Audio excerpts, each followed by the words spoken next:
You just became harder to understand. You changed direction. You got quiet, you stopped performing, and now they have opinions, wrong ones, and they are very confident about them. The question is not whether they will misunderstand you. They will. The question is what you do with the weight of it. The Stoics had an answer, and it will cost you something you did not know you were clinging to.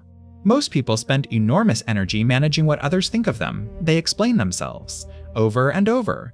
They clarify what they meant, correct the record, fill the gap, not because the facts matter, but because the discomfort of being misread feels like a verdict, as if someone else's wrong impression of you means something true about you. So you soften what you say, you hedge.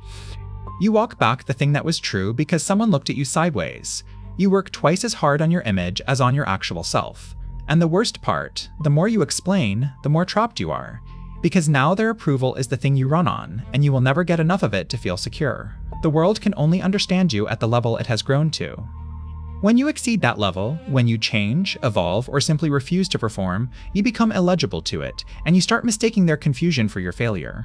Marcus Aurelius was one of the most powerful men in history and one of the most privately misread. His generals thought him soft for showing mercy. His court thought him strange for spending nights with a philosophy book. He never corrected them. He went to work. His private journals, the meditations, were never meant to be seen. They were written for himself alone. He was not performing. He was building himself, in private, away from the crowd's version of him. Marcus understood something most people never do. Your reputation is not yours. Epictetus said it plainly. What others think of you is not up to you. It belongs to the category of things you cannot control. The moment you act to control it, to shape what they think by softening who you are, you have surrendered the only territory you ever actually owned, your own mind. Your character is yours. What they conclude about it is theirs. This is not a small distinction. It is the entire difference between a man who is free and a man who is owned by the people he most wants to impress. The Stoics noticed something else. The clearer you become about who you are, the harder you are to read by people who have never done that work. Being misunderstood at a certain point is not a warning. It is a signal. It means you have moved somewhere they have not been.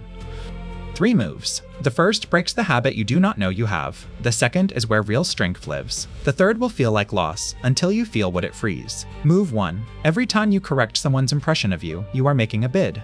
You are saying, your view of me matters more than my own. Please revise it. I will wait, and you will wait forever. The correction never lands as intended. It signals anxiety. It signals that their version of you has power over you, and so they hold it tighter. Stop explaining yourself to people who have already decided what they think. This is not coldness. It is clarity. You are not obligated to manage what another person has already chosen to believe. Your job is to know what is true. Their job, if they care, is to look more carefully.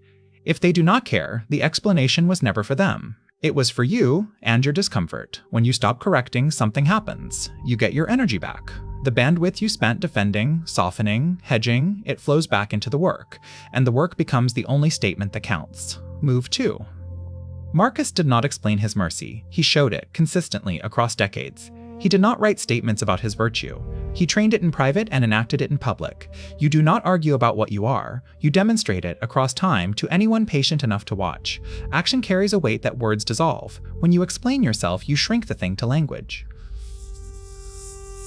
When you act from who you are, steadily, repeatedly, regardless of who is watching, the reality accumulates.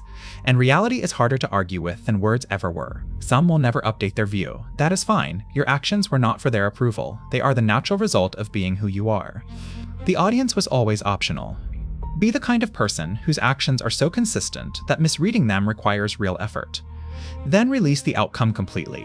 What they do with that evidence is theirs. Move 3, and the hardest, not tolerating the misunderstanding, making peace with it. Here is what no one says. The gap between who you are and what they think is not a problem to close. For a man doing real work on himself, that gap is evidence of something. If everyone who encounters you immediately understands you fully, you may not have gone anywhere. Growth outruns comprehension. The people who most changed the world were almost universally misread in their own time, not because they were performing mystery, but because what they were doing was genuinely new. Receive the misunderstanding the way water receives a stone. It enters, it ripples, it settles. The water is unchanged. Your peace is not contingent on being read correctly. Your clarity does not depend on their version of you matching your own.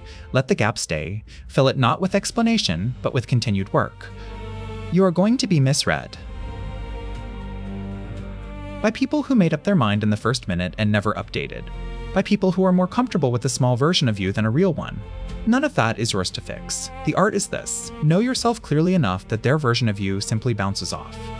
Not because you are cold, not because you don't care about people, but because your sense of who you are is no longer borrowed from what they reflect back.